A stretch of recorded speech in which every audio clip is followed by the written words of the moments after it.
Everyone, मैं doctor Richa आपके अपने चैनल ज्योग्राफी वंडर में आपका स्वागत करती हूं। आज हम टोपोग्राफिकल मैप की पार्ट 2 के बारे में पढ़ेंगे। और अगर हम फर्स्ट पार्ट को अगर तुम्हें याद हो तो उसके अगले का पार्ट है, क्योंकि पहले मैंने टोपोग्राफी के बारे में पूरा बताया था। अब हम बात करेंगे कि टोपोग्राफी के बाद भारत की स्थलाकृतिक मानचित्र कैसे होते हैं। तो अगर हम भारत के स्थलाकृतिक मानचित्र की बात करें तो इसे आधुनिक सूचनाओं को जोड़कर इन्हें रंगीन मानचित्र पर रूप में प्रकाशित किया जाता है। यानी इसको रंगीन फोटो बनाए जाते हैं, रंगीन मैप बनाए जाते हैं, जिसे बी श्रेणी में रखा जाता है। और जो काले रंग के प्रकाशित किए जाते हैं और उनमें पहाड़ियों को आकृति रेखाओं द्वारा दर्शाया जाता है, उनको सी श्रेणी में रखा जाता है। और जो आधुनिकतम मानचित्र हैं उनको रंगीन बनाया जाता है तथा उन्हें डी श्रेणी में रखा जाता है। यानी बी श्रेणी और डी श्रेणी में 3D का थोड़ा सा अंतर रहता है, इसमें ऊंचाई भी दिखाई देती है। अगर हम भारत के निकटवर्ती देशों की श्रृंखलाओं की बात करें तो भारत की जो पूरी श्रृंखला है इसमें 106 मानचित्र बनाए गए हैं।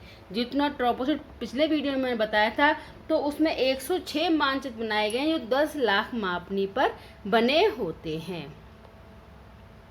अगर हम उसमें जो लक्षण होते हैं उसमें उच्चावच प्रवाह प्रणाली और जलाशयों को भी दिखाया जाता है। यानी और चीज़ें सभी दिखाते ही हैं, साथ में उच्चावच प्रवाह प्रणाली और जलाशय भी सम्मिलित किए जाते हैं। अगर हम भारत के भूपत्रकों की निम्न श्रेणियों की बात करें कि कितने प्रकार के भूपत्रक होते हैं तो वो 4 प्रकार के होते हैं। पहला है 1/4 इंच या डिग्री सीट, दूसरा है ½ इंच या आधा डिग्री सीट, तीसरा है 1 इंच या 1/4 डिग्री सीट, और लास्ट है नई श्रृंखला जो है जो 1:25,000 मापक पर बनी होती है।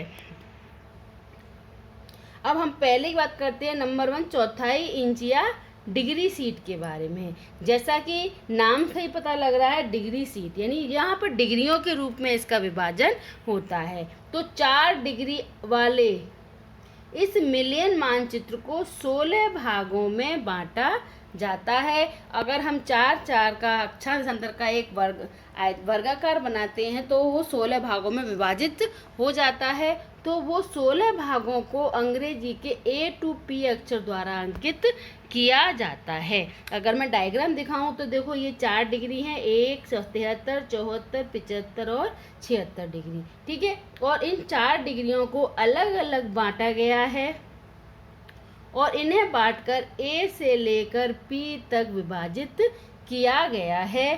तो ये जो मानचित्र है ये कहलाता है हमारा 1 डिग्री सीट। ठीक है, इसमें 1 डिग्री अक्षांश और 1 डिग्री देशांतर क्षेत्र को दर्शाया जाता है।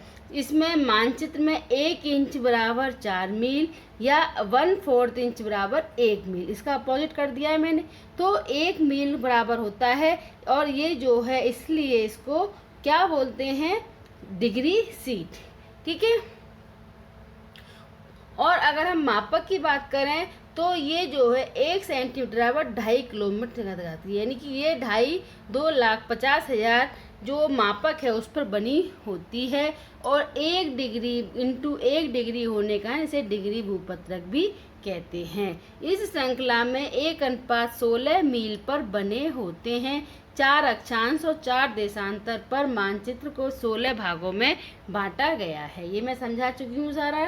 ठीक है, नेक्स्ट बात करते हैं कि इसका जो भारत में जो इसका विस्तार है वो 39 to 92 तक की गिनती में आता है। ठीक है, और 15:3 अब कैसे बात करते हैं, जैसे मैंने बताया था A से लेकर P तक होता है और उससे पहले जो विभाजन किया गया है 39 है। अगर हम 39 को मान लें तो 39A 39B, इस तरह से इसको हम बांटते जाएंगे। ठीक है, तो इस तरह से जो 16 भागों में है तो जो 16 डिवाइडेशन किए हैं इनमें जिस श्रृंखला का होगा उस श्रृंखला का 39 का गया 39 यहाँ आ जाएगा। और ABCD को जहाँ कहीं जिस हम अक्षांश के बारे में पढ़ेंगे उस अक्षांश के आधार पर इसको हम बांट देंगे। अब इसका जो समोच्च रेखांतर ये है, चीज़ें बहुत इंपॉर्टेंट हैं कि समोच्च रेखांतर कितना होता है, 250 फीट होता है, या मीटर में बात करें तो 100 मीटर होता है। नेक्स्ट बात करते हैं आधा इंच या आधा डिग्री सीट। ठीक है, इसमें क्या होता है, उसमें तो 1 डिग्री ली गई थी, इसमें आधा डिग्री चलेगी। तो प्रत्येक डिग्री सीट में 4 आधा डिग्री सीट होती हैं, यानी 1 डिग्री सीट एक 1/अपॉन होती है, तो उसके 4 आधार से जो है सीटें बनती हैं, तो उसको हम बोलते हैं आधा डिग्री सीट। अब 1 डिग्री के जब हम 4 पार्ट करेंगे, मैं दिखाई देती हूँ डायग्राम तुम लोगों को। तो देखो ये 1 डिग्री है 79 to 80। अब इसके हम अगर पार्ट करेंगे, 2 हिस्सों में बांटेंगे, तो कितना आएगा 30 और 30 मिनट। हमेशा ध्यान रखना 1 डिग्री बराबर 60 मिनट होते हैं, तो आधा डिग्री बराबर 30 मिनट होंगे। ठीक है, क्यों? क्योंकि 1 डिग्री को पार करने में सूर्य की किरणों को 60 मिनट का समय लगता है। तो ये 30 डिग्री अक्षांश और 30 मिनट देशांतर पर बने होते हैं। इनको इस डिग्री सीट के 4 बराबर भाग होते हैं, नॉर्थ ईस्ट, साउथ ईस्ट और साउथ वेस्ट और नॉर्थ ईस्ट। अब इसको समझ लो ये कैसे होते हैं। देखो अगर हम मैप की बात करें तो इस तरह से हम डायरेक्शन निकालते हैं, ये ईस्ट है, ये वेस्ट है, ये नॉर्थ है और ये साउथ है। ठीक है, अब हम बात करें इसको हमने विभाजित कैसे किया। तो देखो ये नॉर्थ ईस्ट, ये नॉर्थ वेस्ट, ये साउथ वेस्ट और ये साउथ ईस्ट, इस तरह से इसको बांटा जाता है और इसके मध्य भाग के आधार पर इसको 4 भागों में बांटा गया है और आधा डिग्री अर्थात 30 मिनट का आधार पर इसको बांटा गया है। अब देखो जैसे मैं पहले पर ये समझ में आ गया होगा। अब जो चौथा 4 पार्ट है, नॉर्थ ईस्ट है, साउथ ईस्ट है, साउथ वेस्ट है या नॉर्थ वेस्ट है, इस आधार पर इस ट्रोपोसीट का जो इसको बोलते हैं नामांकन, ट्रोपोसीट का जो नामांकन है इसको भी ये दर्शाता है। और इस आधार पर अगर हम गूगल पर सर्च करेंगे तो हमें उस ट्रोपोसीट के क्षेत्र के बारे में पता चलेगा कि वो किस क्षेत्र का है। ठीक है, अब हम बात करते हैं कि इस मीट्रिक प्रणाली में ये किस पर बनी होती है, 1:1,00,000 पर, और समोच्च रेखाओं का अंतर कितना होता है, 50 मीटर। ठीक है, डायग्राम समझ में आ चुका होगा। अब हम बात करते हैं अगला 1 इंच या चौथाई डिग्री सीट। अगर हम इस चौथाई डिग्री सीट की बात करें तो ये जो है चौथाई इंच मानचित्र को 1 से 16 तक के बराबर भागों में विभाजित किया जाता है। मैं पहले डायग्राम ही दिखा देती हूँ कि ये कैसे होता है। अब इसको हम देखो, ये 15, 30, 45, 60 यानी 1 डिग्री है। पहले हमने 4 हिस्सों में बांटा था, अब हम इसको 6 हिस्सों में यानी 4/4 में बांटेंगे, 16 हिस्से में बांट देंगे, तो ये बन जाएगा 16 हिस्सों का। ठीक है, तो पहला समझ में आएगा, 45P समझ में आ गया होगा, नॉर्थ वेस्ट नॉर्थ ईस्ट समझ में आ गया होगा। अब इसके साथ में ये और शामिल हो जाता है कि कितने मिनट की ये है, कि 75 से 75 डिग्री 15 मिनट की है, या 75 डिग्री 15 मिनट से 75 डिग्री 30 मिनट की है, या 75 डिग्री 30 मिनट से 45 मिनट की है। इस तरह से इसको बांट देते हैं।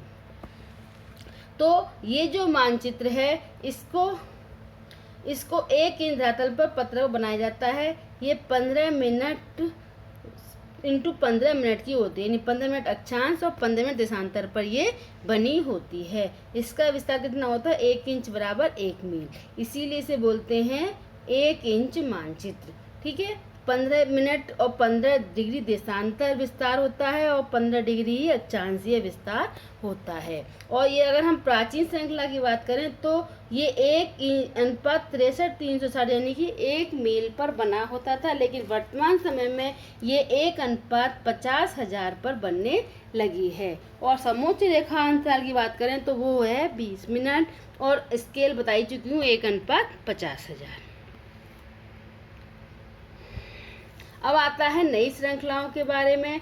तो जो नई श्रृंखलाएं हैं उसमें हम बात करते हैं, ये 25,000 मापक पर बनी होती है। भूपत्रक या स्थलाकृतिक अंशतः अभियान श्रृंखला में 1:50,000 मापक पर इसको फिर से 6 भागों में बांटा जाता है और उस 6 भागों को बांटकर ये जो अंतराल है वो 5 डिग्री अक्षांश से 7.5 डिग्री देशांतर तक होता है। समोच्च रेखा अंतराल होता है 10 मीटर और ये नवीनतम श्रृंखला में आती है। ये देखो, अब तक हमने जो दिखाया था वो 4 पार्टों में था, ये क्या है 6 पार्टों में। और ये जो 6 पार्ट है इसके भी हम 4 पार्ट कर देंगे। वही कंडीशन, ये क्या है ईस्ट, ये वेस्ट, ये नॉर्थ, और ये साउथ। अब जो इस कंडीशन में आता है तो east south, west south, north east और नॉर्थ वेस्ट, इस तरह से इसको बांटते हैं और इसको बोलते हैं नवीनतम श्रृंखला। ठीक है, अब मैं इसको एक डायग्राम से और समझाती हूँ कि किस तरह से ये बटा होता है।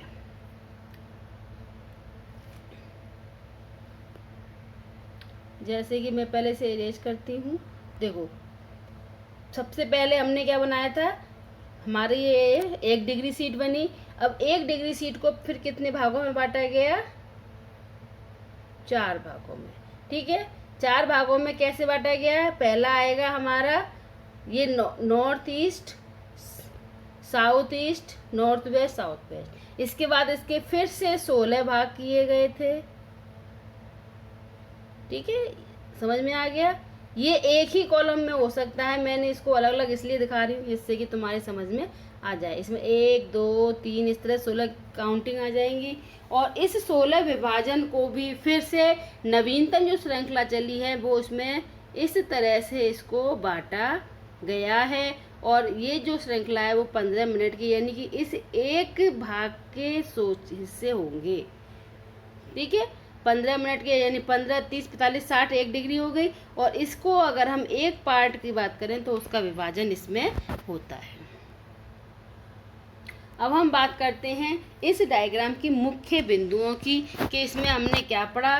पहला, सूचकांक संख्या 45 को अगर हम मान के चल रहे हैं, जैसे मैंने कहा 36 से 39 से 92 तक होता है, तो उसमें 45 के बारे में अगर हम बात करें तो ये एक अनुपात 10 लाख पर बना होता है। 4 डिग्री अक्षांश, 4 डिग्री देशांतर के बीच विस्तार होता है।